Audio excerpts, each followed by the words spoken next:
Bienvenue sur votre podcast dédié à l'art et à ses métiers, La Pause d'Art. Anecdotes, passion, parcours inspirant d'artistes d'ici pour le monde et ceux du monde pour ici.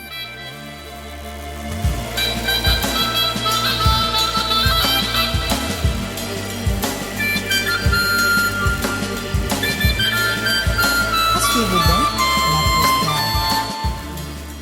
Je veux aussi qu'on aborde quelque chose que tu as fait, je t'avoue, qui m'a rendu heureux. Donc, tu vois? Non, je te le dis avec des mots simples pour que ça soit clair.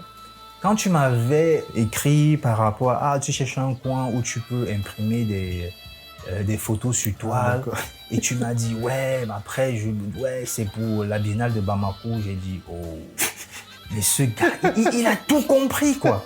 Ah, non, moi je te dis, j'ai dit mais c'est génial, c'est génial.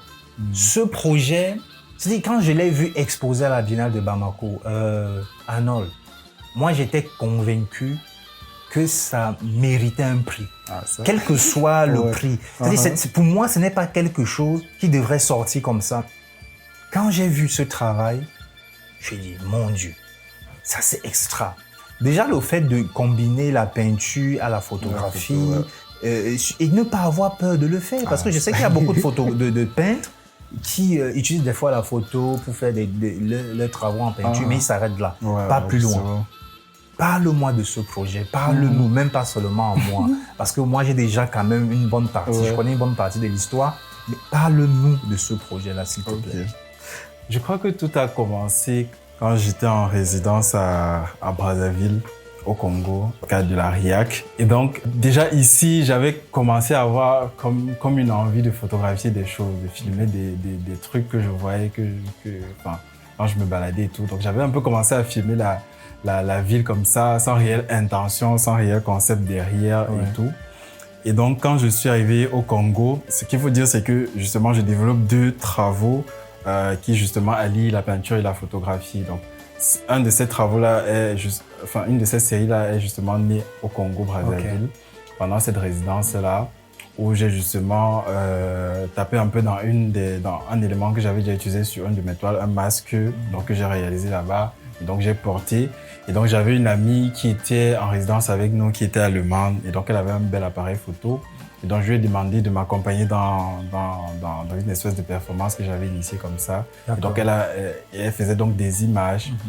Et donc, quand je suis donc rentré, que j'ai regardé ces images-là, pour moi, il y avait des éléments qui manquaient au sens que traduisaient les images. Et je me disais que je pouvais pousser un peu plus le discours de ce que les compositions représentaient. Et c'est là où j'ai eu l'idée donc de peindre dessus. Et donc, pour revenir au travail que j'ai proposé à Bamako, pendant mon séjour au Congo, j'avais donc continué à photographier des espaces. Et donc, pour moi, c'était un peu les espaces qui m'appelaient, des espaces qui me paraissaient intéressants. Et justement, j'étais dans un nouveau paysage, c'était des choses que j'avais pas l'habitude de voir. Et donc, je photographiais, je gardais. Et donc, quand j'ai donc fait cette série avec le masque et tout, et que j'ai peint dessus, c'est là où l'idée m'est venue donc sur ces images que je photographiais, qui étaient presque comme des archives en fait de mon passage dans cette ville-là, je pouvais en fait développer quelque chose. Il y avait une idée qui pouvait se créer derrière. Et donc à ce moment-là, j'étais justement en train de réfléchir sur les trajectoires que mon propre travail devait prendre. Puisque avant ça, je faisais beaucoup de peinture et tout.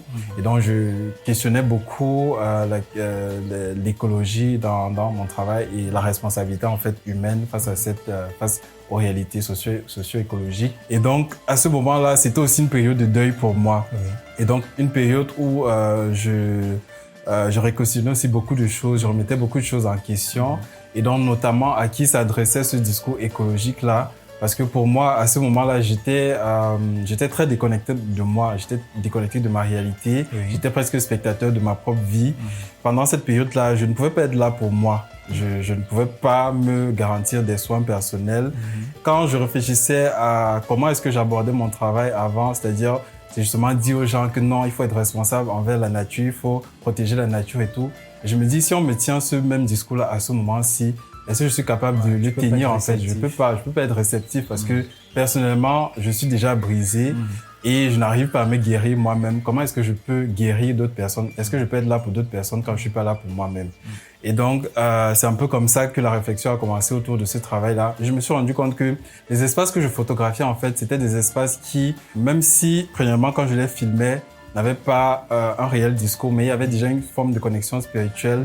Et c'était généralement des espaces qui, finalement, je me suis rendu compte, traduisant, en fait, le bouleversement émotionnel, le traumatisme que je vivais en moi. C'était généralement des espaces abandonnés, des espaces qui ont l'impression d'avoir vécu un certain traumatisme, donc des espaces qui ont quelque part perdu un peu de dignité, perdu de vie. Et donc c'était pour moi finalement l'expression de ce que le corps traverse quotidiennement, mais en silence, dans une forme de mutisme. Et donc j'ai donc décidé de développer un peu cette piste-là en associant justement mon expérience personnelle aux réalités socio-écologiques en fait. Et partant donc de ce deuil-là, pour parler du rapport que l'humain devrait avoir avec l'environnement, mais justement pour nous parler en fait de cette question de la guérison de la nature, mais qui passe aussi par la guérison finalement de l'humain. C'est-à-dire que pour qu'on arrive à avoir un réel impact sur ce qui est autour de nous, il faudrait qu'intérieurement, on arrive à se guérir. Et ce n'est que dans ce sens-là que cette guérison pourra s'étendre en fait sur ce qui est autour de nous. Ouais.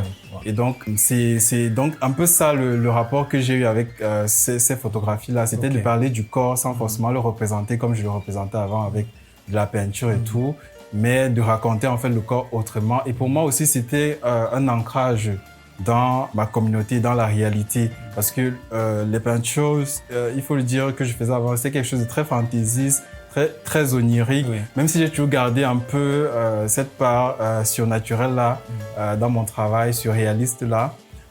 Mais aujourd'hui, avec les photographies, c'est des espaces concrets, c'est des histoires, c'est des archives précises que je détourne aussi, finalement, pour parler d'une réalité qui, quelque part, est une réalité collective, parce que plusieurs personnes, en fait, traversent énormément de traumas, mais généralement dans le silence, ils ne trouvent pas forcément les bons outils ou bien les occasions même de faire sortir ces douleurs-là. Est-ce que ce travail-là, est-ce que ça t'a guéri?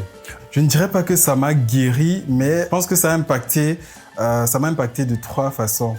Premièrement, il y a eu l'aspect de l'expression. C'est un travail qui me permettait de parler, en fait, d'extérioriser cette douleur-là, de me connecter aux expériences collectives avec d'autres personnes qui peut-être traversent d'autres formes de douleur, mais de réussir à nommer en fait cette douleur-là, quelque chose que je n'arrivais pas à faire. Et donc, deuxièmement aussi, parce que pendant tout le processus du deuil, tu deviens presque inanimé. Il y a comme de la vie en fait qui quitte de toi, et donc tu es presque décoloré en fait. Et donc, l'acte d'utiliser, de poétiser cette expérience-là, de l'utiliser comme un processus créatif, comme un élément, une matière à créer, et que, je pense que tous les créateurs ont toujours eu cette sensation-là, que lorsque tu finis de réaliser une œuvre, il y a comme un émerveillement qui se crée, pour moi, c'est un peu comme une potion de vie, quelque chose qui te ramène à la vie, en fait. Et donc, partir de cette expérience assez morbide-là, pour susciter cet émerveillement-là, pour moi, c'était comme renaître, en fait, revenir à la vie, retrouver du sens à certaines choses.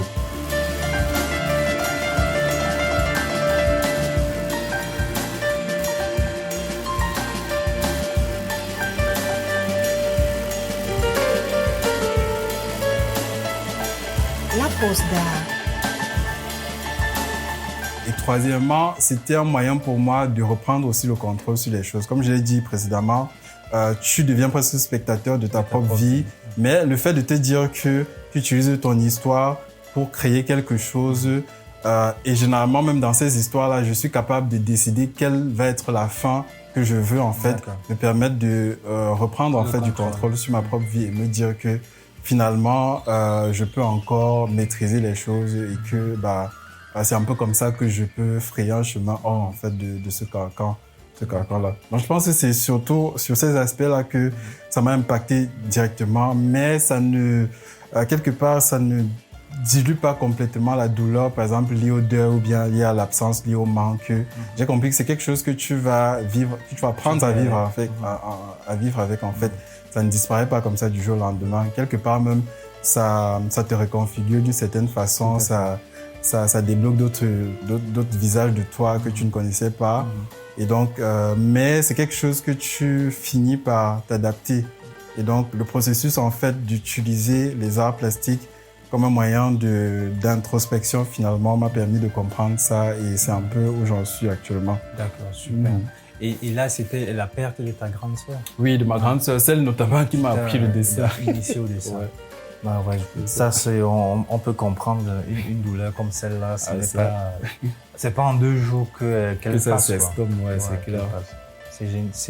Ben écoute, en tout cas, merci d'avoir partagé ça avec nous. Parce que moi, c'est un travail de toi où, personnellement, j'ai vraiment ressenti beaucoup de sincérité. C'est-à-dire, avant même que tu me racontes le processus, d'où ça vient et tout, j'avais non seulement de la sincérité, mais j'avais été aussi très, comment je vais dire, j'avais été happé par l'esthétique même.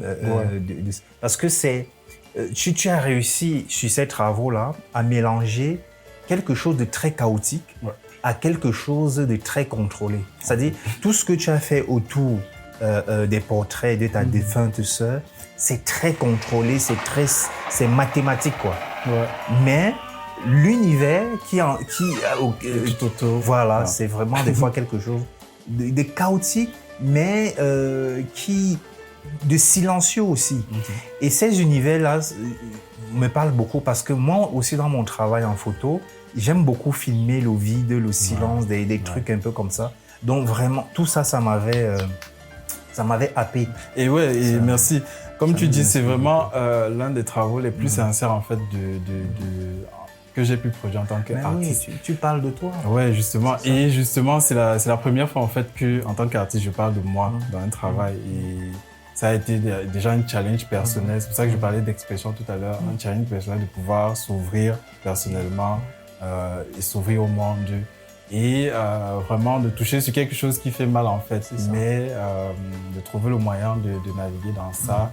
Et moi, personnellement, c'est un travail qui me tient très à cœur parce que c'est vraiment... C'est très sincère. Ouais. C'est très sincère ça se sent. Exactement. Ça se sent dans ce travail. Plus haut on parlait de communication, ok. J'aimerais que tu nous parles de ça aussi, de comment toi tu t'y prends, comment tu communiques sur ton travail, sur ta personne. Ouais, je pense que la communication sur les réseaux, c'est important, c'est très essentiel même parce que comme je disais tout à l'heure, c'est vraiment avec ça que je gagne un peu de visibilité, je commence à faire quelques petits contrats de vente et d'exposition comme ça. Et donc, ce qui fait que c'est finalement devenu aussi un outil de travail pour moi qui me permet de parler de mes différents projets. Mais ce qui est aussi intéressant, c'est que c'est à plusieurs cibles. C'est-à-dire qu'il y a déjà, c'est orienté vers le milieu professionnel même de l'art contemporain pour éventuellement créer des contacts, créer des projets, être présent, être visible aussi parce que plusieurs d'entre nous, généralement, lorsqu'on est enfermé dans nos ateliers, qu'on finit de produire, on a besoin que ce soit les autres qui viennent vers nous, voir, découvrir le travail qu'on a fait et tout. Tout à fait. Et lorsque jamais il n'y a pas cette démarche-là, ça fait que c'est possible qu'on t'oublie aussi. Peut-être on aime bien ton travail, mais quand tu ne restes pas aussi dans les esprits, on t'oublie et que tu peux louper un projet dans lequel tu aurais été très pertinent. Et donc pour moi, c'est aussi ça, c'est vraiment de rester dans les esprits et de montrer aussi l'évolution de ce que je suis en train de faire, comment ça s'adapte à chaque projet. Et c'est justement pour ça qu'à chaque fois que je poste peut-être sur une œuvre ou bien sur un projet, il y a toujours un petit commentaire qui explique un peu le contexte, qui explique un peu la démarche ou bien qui raconte une petite histoire sur l'œuvre, pour que ce soit pas juste des images vides en fait. Ouais. C'est très important.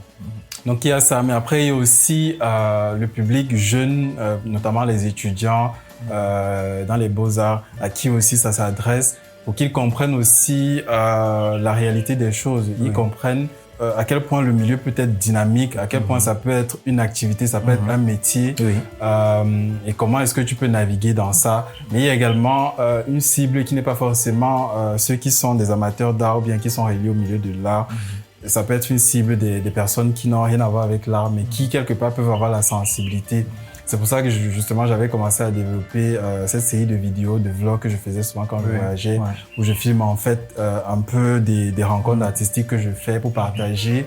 Et le fait d'utiliser aussi des outils créatifs des réseaux sociaux font que je peux toucher aussi des audiences qui ne sont pas forcément immédiatement reliées à l'art. Donc, l'idée, c'est vraiment de susciter des sensibilités parce que je pense que l'un des aspects aussi que l'on gagnerait dans notre milieu artistique, c'est que plus de personnes s'intéressent à ce qu'on fait. Ça peut déboucher au développement d'autres artistes, d'autres espaces, des collectionneurs et tout, et peut-être construire un réel marché de l'art. C'est ça. Je trouve ça très, très pertinent, mais c'est une activité secondaire qui est quand même difficile. Hein. C'est très difficile. Ça prend beaucoup de notre temps. Ça prend du temps. J'ai beaucoup communiqué à une période, mais plus ton travail, malheureusement, plus ton travail monte en qualité ou bien plus tu as des demandes, moins tu communiques. Ça devient vraiment compliqué. Et ça, je l'ai remarqué même sur ton dernier projet. J'ai trouvé que tu as moins communiqué que sur les précédents. Et quelqu'un peut dire que il n'y a plus le niveau. Non, pour moi, c'est un signe que le mec, il a du boulot. Tu vois, parce que moi, je suis passé par là. J'ai beaucoup communiqué. Et quand aujourd'hui, je te vois moins communiquer et je vois la qualité du travail que tu proposes, et quand j'entends le discours qui est le tien, je sais que ça, c'est pas un boulot qu'on fait en une semaine, quoi. Ça nécessite des mois de travail. C'est des choses même qui te hantent pendant des années, tu vois. Et ça me rassure aussi. Mais pour dire que ça serait intéressant que ceux qui nous écoutent, ceux qui ont une certaine maîtrise de la communication, qui ne sont pas forcément des artistes, qui ne sont même pas des artistes, mais de voir comment ils peuvent travailler avec des artistes à un moment pour porter plus loin ces voix-là, pour porter plus loin ces travaux. Parce que nous, on ne peut pas tout faire. En fait. Aujourd'hui, je vois un artiste comme toi, tu es obligé d'écrire, tu es obligé d'archiver tes choses à toi-même, tu es obligé de faire des vlogs, tout. C'est trop. C'est beaucoup. C'est beaucoup, tu vois. C'est beaucoup. Et la crainte est que pendant tout ce que tu as fait, en fait, les autres, tous ceux qui ont pu communiquer et qui communiquent bien, il y a une hype qui se fait autour de toi, de ton travail. Et malheureusement, quand tu as justement beaucoup de travail qui arrive, la hype disparaît et on a l'impression que tu as disparu. Exactement. Alors que tu travailles, juste que tu es montré sur d'autres plateformes, des choses peut-être 4 fois plus sérieuses, importantes, voilà. Et malheureusement, je vais mettre entre parenthèses tes fans, tes followers, qui n'ont pas accès à ces plateformes, ont l'impression que non, vraiment, Arnold Focam, c'est bon, il a arrêté, on ne sait même plus ce qu'il est devenu. C'est ça. Donc, on a besoin de ces personnes-là, de ces communicants qui peuvent vraiment prendre la relève et continuer. Et ainsi, parce que je crois que c'est tout ça qui permet la venue du marché.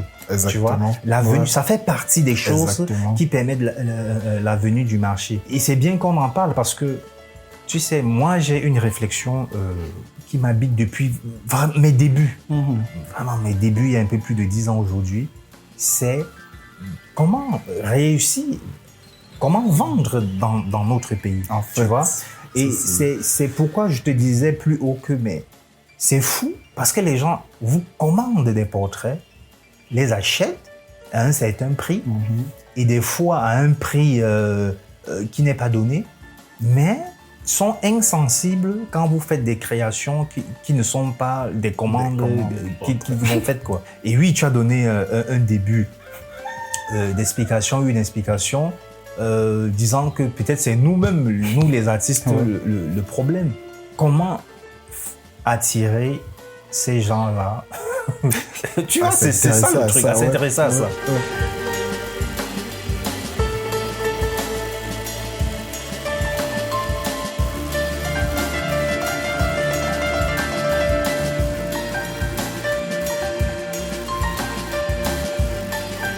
La pause d'art.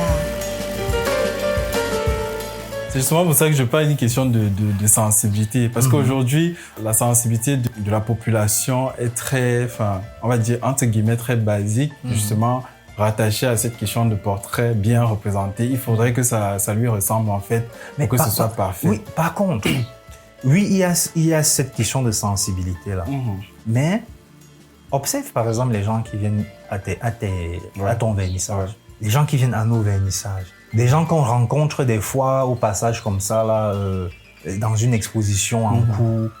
Tu vois que moi, par exemple, à Douala, j'ai eu à rencontrer des gens qui, parce que ils voulaient profiter un peu de la clim, il est rentré, mais il n'est pas rentré et il s'est assis juste, il a profité de la clim, non. Il s'est mis à visiter et il a donné son avis après. Tu sens que les gens sont sensibles à l'art. Mais vraiment, et je te dis, pendant longtemps, moi, j'ai cru que non, là, c'était quelque chose d'élitiste.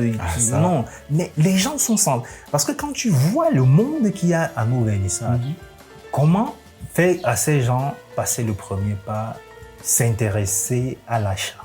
C'est ça. C'est ce qui devient très compliqué en fait, parce que justement, il y a cet intérêt-là. Mais ce qu'il faut aussi noter, c'est que c'est un intérêt qui est progressif, qui se développe, parce que il y a cela 20 ans, on n'avait pas le même public qu'on a aujourd'hui. Donc vraiment, les gens sont en train de plus s'y intéresser, de savoir ce que c'est et tout ça. Mais justement, ils n'ont pas encore réellement franchi le pas de l'acquisition. Je pense que l'un des premiers facteurs, peut-être ça va être la question financière, la question du coût de ces œuvres-là. Parce que, comme on le disait tout à l'heure, le prix, par exemple, d'une œuvre d'art qui va comporter un discours, des réflexions et tout, est très différent de celui d'un portrait. Tout à fait. Et donc, les gens, par exemple, même s'ils sont sensibles aux deux, n'ont pas encore intégré, en fait, dans leurs habitudes, le fait d'acquérir une œuvre. Et donc, il se pose encore quand même la question de l'utilité quelque part. J'ai l'impression qu'il se pose la question de l'utilité. À quoi est-ce que ça va nous servir? À quoi est-ce que ça va me servir? Par contre, surtout quand c'est une œuvre d'art. Par contre, quand c'est un portrait, il y a quand même le fait qu'il est représenté et que ça touche un peu son ego et tout. Il est bien peint et tout. Donc, il a plus de facilité surtout que c'est encore moins cher. Bon, on va dire entre guillemets moins cher. Donc, il est plus tourné vers ça. Donc maintenant, lorsqu'il a même la sensibilité pour les œuvres d'art, comment est-ce que on le fait donc, réussir à acheter? C'est ça malheureusement, moi, je n'ai pas la réponse à cette question. Moi, tu sais, parce qu'avec l'association à N'Djamena, on a été confronté à ça. Ce que nous avons fait et qui fait partie vraiment des choses que j'entends depuis très longtemps. Qui fait partie de mes propres réflexions, de celles de Doff et de toute l'équipe, on a baissé les prix. Parce que nous étions dans un environnement où, nous y sommes encore. En N'Djamena, je dirais, peut-être je vais me tromper, j'y suis pas depuis longtemps, mais je crois que 95% des achats sont faits par les Occidentaux, par les expats, etc. Tu vois? Et du coup, tu avais des artistes là-bas qui se mettaient à 1 million facile. Ah ça? Non, mais je te dis facile. Et ils vendaient. Moi, j'ai vu des jeunes filles, c'est-à-dire des filles qui étaient dans ma résidence, dans mon programme de résidence, qui vendaient à 1 million. Wow! Facile. Ça? Tu vois? Et qu'on ne va pas déménager, s'installer là-bas. Non, laisse tomber, quoi. Et moi, quand je vois ça, je dis, oui, ça fait plaisir à l'artiste, j'ai vendu. Sauf qu'il croit que c'est ce qu'il vaut, en fait. C'est tu ça vois aussi.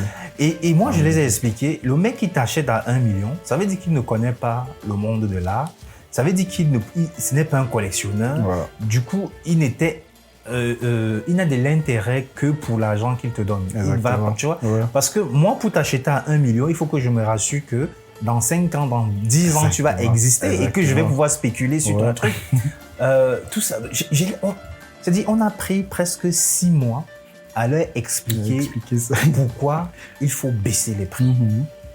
Et heureusement, nous sommes en Afrique. C'est-à-dire, les gens vont dire n'importe quoi. À un moment, quand tu as ton grand frère devant, tu te dis quelque chose, même si tu ne veux pas, tu acceptes. Tu acceptes quand même. Tu suis quand même, tu vois. Et ça a quand même quelque chose de bon en Afrique. Et du coup, quand on a fait la grande restitution, là, il y a 2 mois, on a baissé les prix. D'accord. C'est-à-dire, le mec qui était à 1 million, non, en fait, on n'avait pas un tableau qui dépassait 300 000. D'accord. Il n'y avait pas. Nous avions les photos aussi, nous avions les gravures et tout ça. Mais on a vendu. Ah, ça, wow. Il y a des Tchadiens Ouais. qui ont acheté. Acheté, wow. Je dis des Tchadiens, tu vois. Et au début, quand on a commencé à l'assaut, les vernissages qu'on faisait, 90% du public, c'était des expats. Mais après 2-4 vernissages de restitution, Ouais. on a commencé à voir Wow, des Tchadiens qui locaux, venaient, en fait. des locaux Ouais. qui venaient. Donc, c'est tout ce beau monde-là super qu'on a intéressant. entraîné jusqu'à la restitution. Et les gars ont acheté. Tout ça devrait encourager la venue du marché de l'art. Ça, c'est encore quelque chose qui est très fragile, que nous avons mis sur pied Quand là-bas. même. Mais ici, c'est compliqué. Hein. C'est compliqué. C'est C'est compliqué. Parce que j'ai tenu le même compliqué. discours à des artistes ici. On ne m'a même pas laissé aller au bout de mon truc. Cette question-là, c'est quelque chose sur laquelle moi j'invite beaucoup les artistes camerounais à réfléchir. Il faut qu'on revoie nos prix. Et des fois, revoir ces prix, c'est juste revoir le format. Bien sûr. Mais moi, je pourrais discuter dessus pendant des heures. Mais il y a quand même un aspect sur lequel je voulais avoir ton avis en ce qui concerne, par exemple, les produits dérivés. Par exemple, est-ce que ça peut être utile, par exemple, à faire venir le marché, comme tu disais, ici au Cameroun, que peut-être les artistes s'y intéressent, c'est-à-dire que tu as une œuvre originale, et tu crées peut-être des impressions de cette œuvre-là que tu vas vendre ça, c'est moins cher et tout. C'est très utile. Okay. C'est très, très utile. C'est une très bonne idée selon moi. Ouais. Je l'ai d'ailleurs expérimenté. J'ai toujours à cette exposition-là à Douala.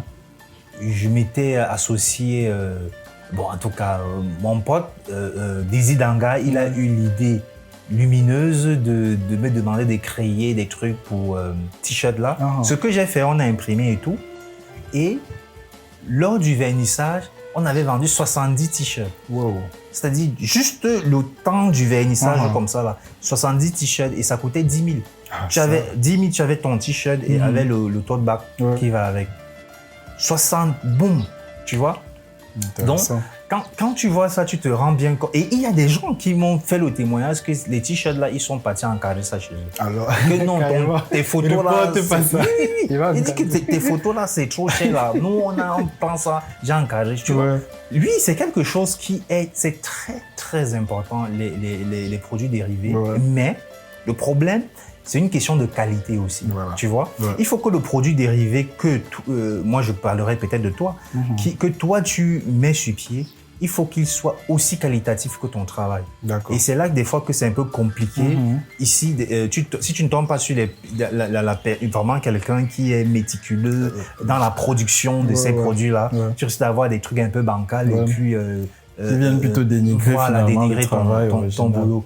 Et il faudrait aussi que les espaces qui nous exposent, qui montrent nos travaux, prennent cela en considération et créent dans leurs espaces des lieux appropriés pour montrer et mettre ça aussi. C'est-à-dire que ça soit conçu dans l'espace même d'exposition. Tu vois, dans l'espace d'exposition. Et même s'ils ont une boutique, que ça soit bien, quoi. Tu vois, que ça soit... Parce que moi, par exemple, c'est le souci que j'ai eu quand je montrais mon truc à Douala. C'est que, tu vois, on avait agrafé les t-shirts sur le tableau à l'entrée, là. C'était le seul lieu que j'avais de visible, hein, genre, tu vois, pour présenter. Et les t-shirts étaient dans un carton dans le bureau de Patrick.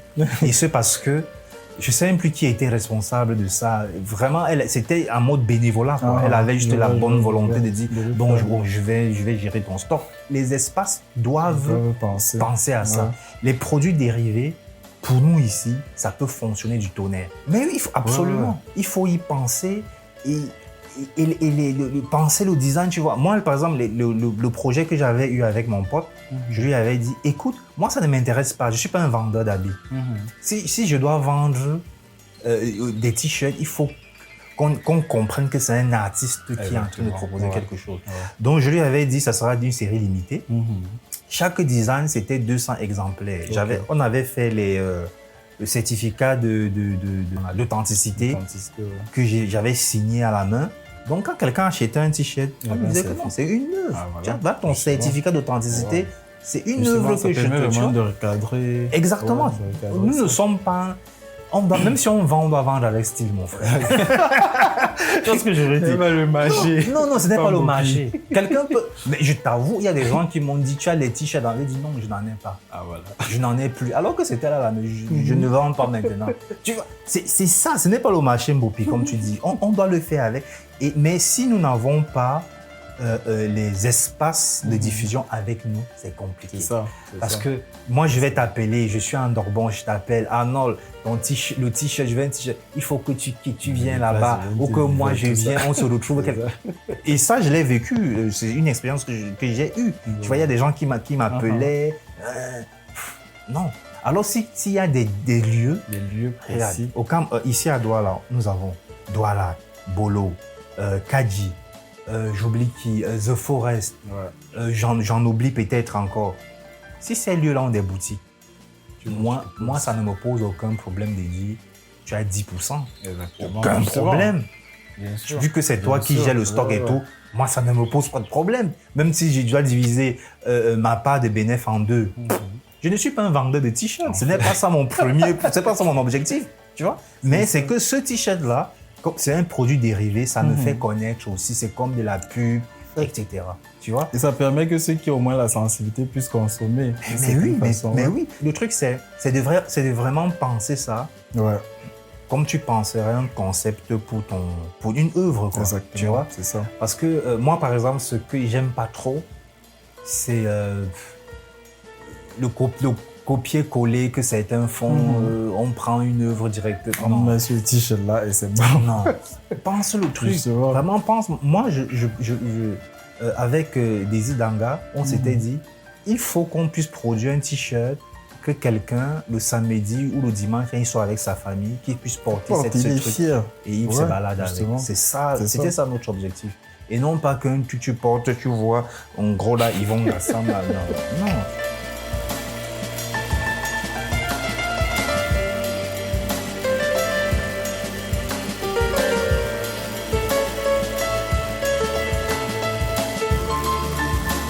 La pause d'art. Écoute, moi je vais te laisser conclure. Je vais te laisser conclure, Arnold, s'il y a quelque chose sur laquelle tu aimerais revenir ou bien quelque chose que tu penses utile, important dans ton parcours et qu'on n'a pas évoqué. C'est le moment de... Je pense quand même que dans la conversation, on a quand même brossé pas mal d'aspects. On a fait un peu le tour. Donc, je pense que c'est assez exhaustif. Mais je reviens quand même sur quelque chose que je dis généralement aux étudiants avec qui je discute, qui me demandent souvent conseil. C'est surtout l'application en fait technique lorsqu'ils sont encore dans les écoles des beaux-arts. Et je leur dis toujours de trouver le moyen de sortir en fait des beaux-arts quand vous avez déjà une piste de réflexion en termes de travail avec lequel vous voulez vous présenter en tant qu'artiste. Parce que ça, je pense que c'est un peu la trajectoire que j'ai suivie. Et ça fait que lorsqu'on évalue, on lit un peu mon parcours, bien mon processus, il y a très peu quand même de périodes mortes. Parce que pendant que j'étais étudiant, j'ai commencé justement à développer ce travail-là. Et j'avais déjà commencé à être présenté dans quelques espaces. Et ça fait qu'après mon cursus académique, j'avais déjà une petite base sur laquelle je pouvais m'appuyer pour me développer en tant qu'artiste. Et je pense que c'est assez important de garder cette démarche-là, de ne pas se dire que tu vas tout commencer en fait à penser à être un artiste quand tu vas finir l'école. Je pense que c'est une réflexion qu'il faut faire quand tu es encore sur les bancs pour que ça te facilite aussi la tâche. Pourquoi pas commencer même déjà? Parce qu'il y a souvent des projets d'exposition, des appels à candidature justement adressés à ce type de profil-là. Et il faut jamais être prêt. Donc, il faut avoir un petit truc à travers lequel tu vas commencer. Et le discours, en fait, ça va se bonifier avec l'expérience, avec les rencontres et tout. Moi-même, c'est ce qui se fait avec moi. C'est avec le temps que je structure, en fait, réellement mon discours parce que quand je sortais des Beaux-Arts, c'était quelque chose de différent. Donc, il ne faudrait pas que ce soit vraiment une faille qui se dise que vu qu'on n'a pas de discours, on n'a pas de trajectoire, non, on va juste attendre. Non, je pense que c'est aussi bien de se lancer, d'expérimenter, parce que c'est aussi un peu la démarche que moi j'ai faite, c'est l'expérimentation. Essayer des choses sans forcément attendre que ce soit ce qui va lancer ta carrière. Tu essayes, tu vois ce que ça donne. Et une fois que c'est fait, tu essaies de trouver aussi des circuits dans lesquels tu peux présenter ça pour avoir un certain retour, pour avoir une certaine amplification du discours que tu essaies de partager. Donc, ouais, c'est un peu sur cette note-là que je termine. Super. Bah écoute, super. Merci beaucoup, Arnold. Moi, j'ai passé un très bon moment. Merci beaucoup à toi d'être venu jusqu'à Longbesoul. Je t'en prie. À suivre donc la pause d'art. Merci à vous d'être si nombreux à nous écouter. Nous vous donnons rendez-vous la semaine prochaine pour aller à la découverte d'une histoire intimement liée à l'art. La pause d'art est une idée d'Yvon Gassam. Voix off, Solange Nembe. Musique, Tumo. Mixage, Ralin Gangmo. Réalisation, Yvon Gassam. La pause d'art est un podcast produit par African Entertainment avec le soutien du laboratoire de théâtre de Yaoundé, Otni et de Satek Records.